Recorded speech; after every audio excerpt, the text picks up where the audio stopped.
Hoje vamos começar, pessoal, a aula, né, referente à aula 5, referente ao capítulo 9, momento de inércia, ok? Momento de inércia, muito embora nisso você já tenha visto isso em física, né, cálculo do momento de inércia. Então aqui nós vamos dar uma aplicabilidade com relação à flexão, ou seja, uma peça que está sujeito a um momento fletor. Então ela fica meio que encurvada, né? Então é o primeiro contato que você vai ter com relação a esse esforço que é muito importante, principalmente em dimensionamento de estrutura como viga, né?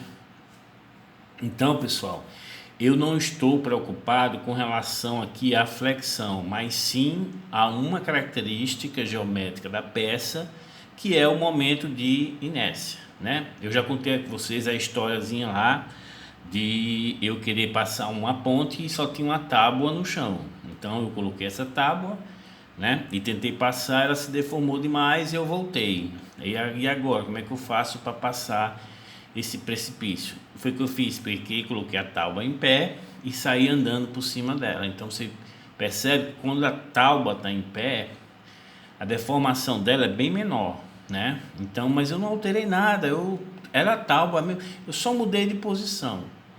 Então essa mudança de posição, pessoal, é alterar o momento de inércia. Beleza? Imagine se isso aqui fosse a tábua. Perceba que se eu colocasse ela deitada, ok, desse jeito aqui, ó, ela é mais flexível do que dessa forma, eu tendo uma altura maior. Então, isso é uma característica que a gente chama de geométrica. Obviamente que a rigidez também está relacionada com outras características físicas, tipo o modo de elasticidade. Mas isso vocês vão aprender lá em resistência dos materiais com a professora Nazaré, ok? Então vamos lá, pessoal. Quando essa peça está sujeita a nenhum esforço, o que é que acontece? Imagine, eu faço um risco sobre a superfície superior, faço um risco sobre a lateral, na metade da lateral, e faço um risco na superfície inferior.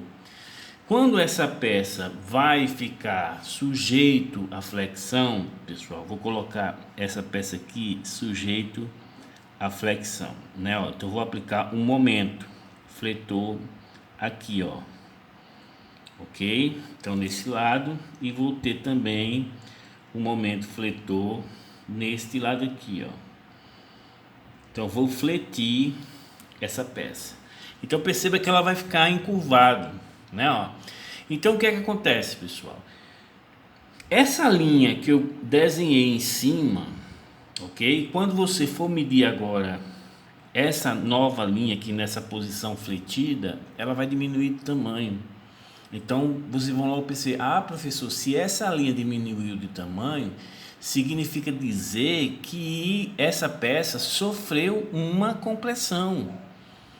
Tá entendendo? Exatamente.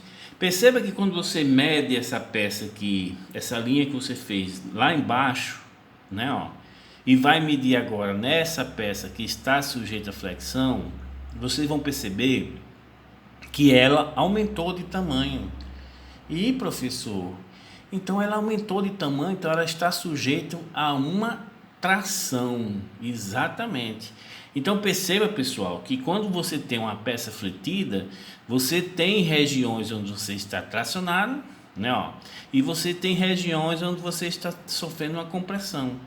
Então, isso lá no capítulo 7, vocês vão trabalhar com momento positivo e momentos negativos, ok? Então lá vocês vão perceber como é que vai se deformar, ou seja, a flexão, como é que vai ficar, e vocês vão definir em que parte dessa peça está tracionada e que parte dessa peça ela está comprimida, ok? Mas vamos deixar lá para o capítulo 7. Então imagine aqui, quando a gente trabalha em resistência dos materiais, que vai fazer análise de tensão, pessoal, ou seja, essa flexão ocasiona como se fosse um carregamento distribuído, o que é uma pressão que acontece no material que ele vai estar sujeito a um carregamento distribuído. Então nessa parte inferior, né, ó, você tem o que? Uma tensão de tração. E nessa parte superior, você tem uma tensão de compressão. E sempre nós denotamos que compressão é negativo e tração é o que? Positivo. Então imagine, se aqui embaixo você tem uma tensão de tração positivo e você vai subindo, e quando chego lá em cima, você tem uma tensão de quê, pessoal? De compressão negativo. Ou seja, você sai do positivo para o negativo. Então, obviamente, para isso, você vai ter que passar por um ponto que é zero. Porque para você sair do positivo para o negativo, você vai ter que passar pelo zero. E nesse ponto que é zero, pessoal, que nós chamamos de linha neutra, se você fez um risco em cima dessa linha neutra, quando você vai medir na flexão, esse risco não alterou o tamanho. Então significa dizer que ele não está sujeito a tensão nenhuma. E se ele não está sujeito a tensão nenhuma, ele não sofre deformação. Beleza, pessoal? E por incrível que pareça, essa linha neutra passa exatamente sobre o centroide. Beleza, pessoal?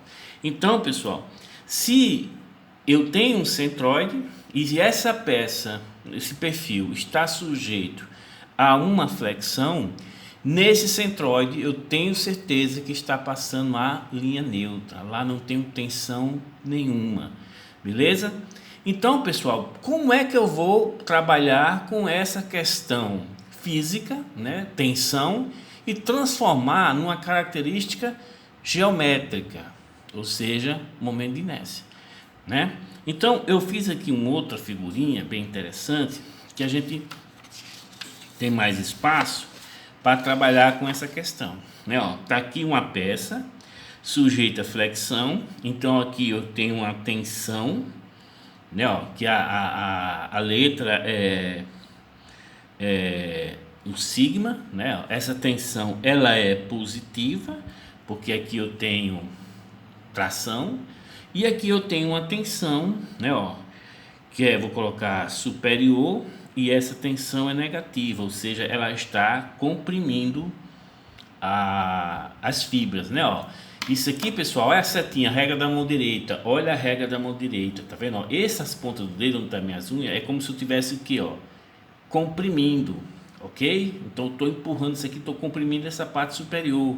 Quando você vem para baixo, ó, no mesmo sentido do momento, ó, é como se eu estivesse o que, ó, tracionando as fibras inferiores, né? Por isso que você tem essa variação de tensão do positivo para o negativo, quando o meu momento ele é positivo, pessoal.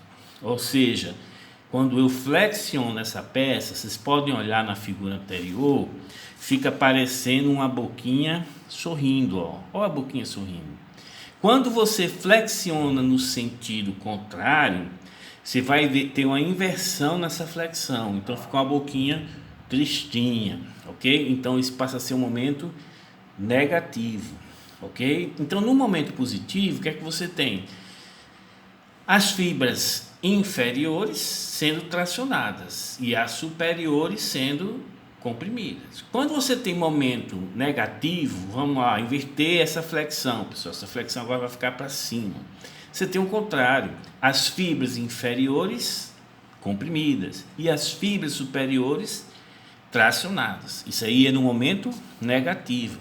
Então, por isso que a gente sempre coloca, como o concreto, né, o concreto, ele não suporta tração, né, ele é muito ruim de tração, nos locais onde você tem uma peça dessa, vou imaginar que ela seja de concreto, tracionado, você vai ter que colocar ferragem. Então, para esse caso aqui, perceba que aqui embaixo eu terei que colocar uns vergalhões, né, para aumentar a resistência dessa peça à tração. Ah, professor, quer dizer que quando o momento for negativo não precisa de ferragem? Teoricamente, sim, mas essa compressão pode ser muito grande. Então essa peça de concreto vai tender a sofrer um esmagamento. Então você precisa ter a ferragem também em peças comprimidas quando essas tensões forem estupidamente grandes, ok? Lá na frente vocês, quando fizerem resistência, né, vocês vão conseguir perceber isso aí. Mas o interessante é você ter essa noção do que é um momento positivo, do que é um momento negativo, que a gente vai ver isso no capítulo 7, beleza?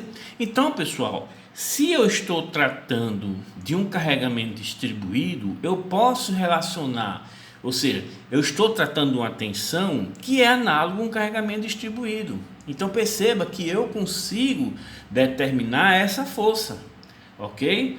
Então, pessoal, se eu fizer uma integração, né, ó, se eu pegar aqui um elemento de área dA, ok? E esse elemento de área dA, ele está distanciado de um x, ok, pessoal?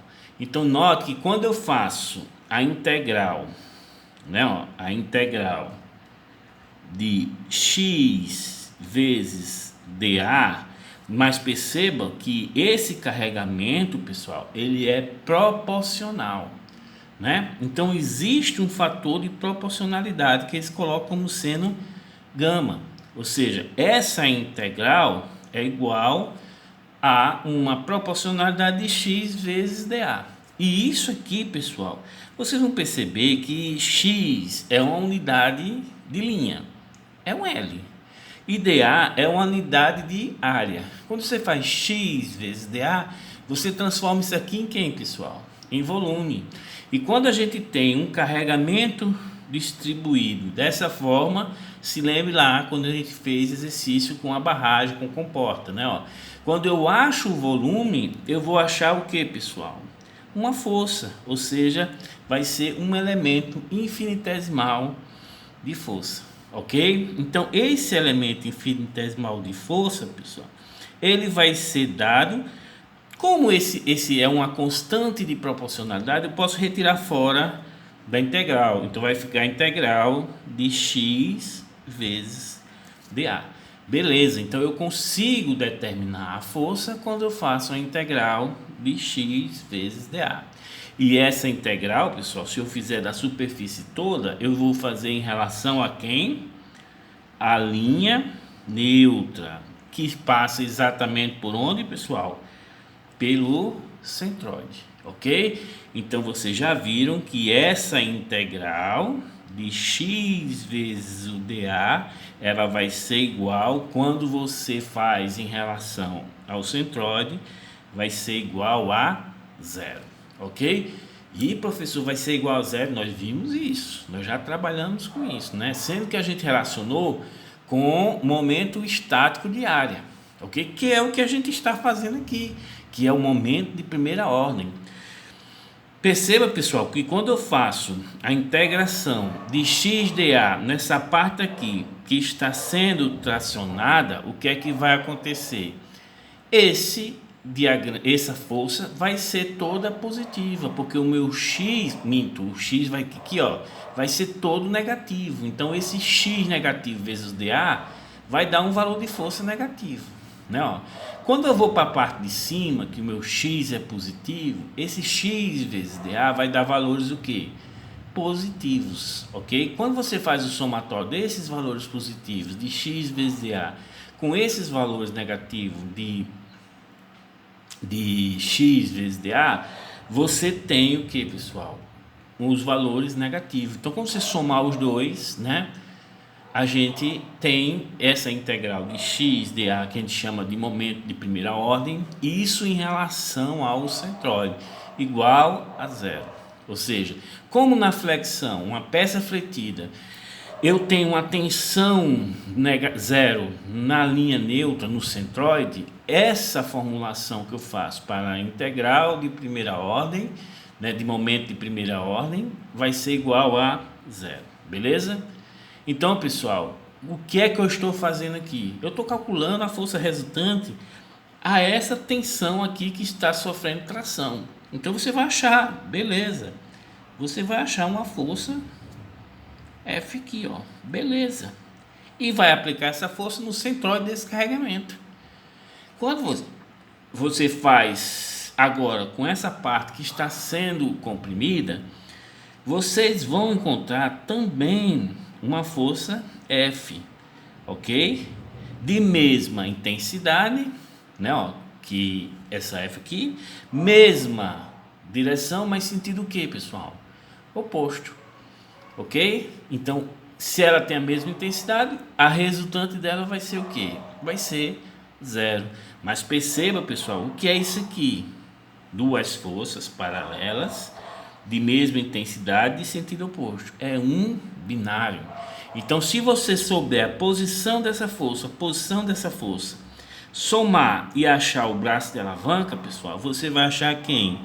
O momento, que vai ser esse braço de alavanca D vezes essa força F. Então você acha o momento de flexão que gerou essa distribuição de tensão, né? Beleza. Ah, professor, então se eu quero achar o momento, né, ó, utilizando o princípio dessa integral, agora vamos trabalhar com o momento, né, ó, um delta M, onde eu vou pegar o diferencial do momento. O que é que eu vou fazer com essa integração aqui? Eu vou multiplicar pelo braço de alavanca. Ah, se eu para achar a força utilizei x vezes dA, isso aqui é a força. Para achar o momento eu vou fazer o que? Ó? X vezes x dA. Então isso aqui vai ficar o que? Ó? Essa constante proporcionalidade vezes x dA. Já que esse x dA é um elemento infinitesimal de força.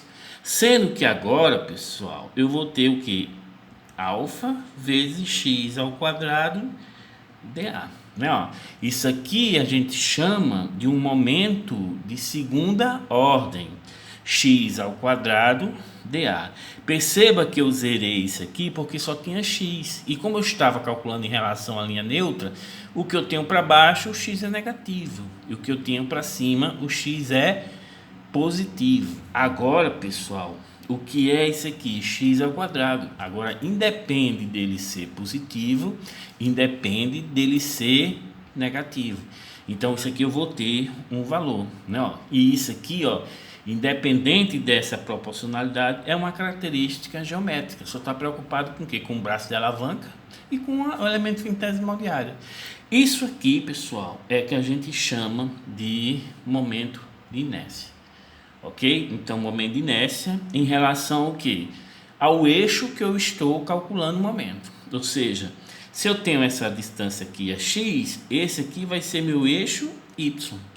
Ok? Então, o momento de inércia em relação ao eixo y vai ser igual a integral do x ao quadrado vezes o dA. Esta é a definição do momento de inércia, ok? Note que essa flexão tanto pode ocorrer nesse sentido, como pode ocorrer aqui, ó, nesse sentido. Ou seja, vai ocorrer uma flexão aqui, ó, tá vendo, ó?